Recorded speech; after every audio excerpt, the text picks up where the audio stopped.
आवाज आई के तू वफादार इमाम गाजी हजरत गाजी अब्बास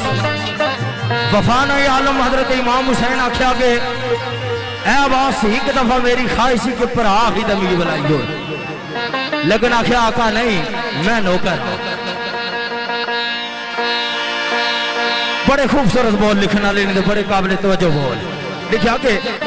तू वफादार इमाम गाजी लखा तैनू सलाम गाजी तू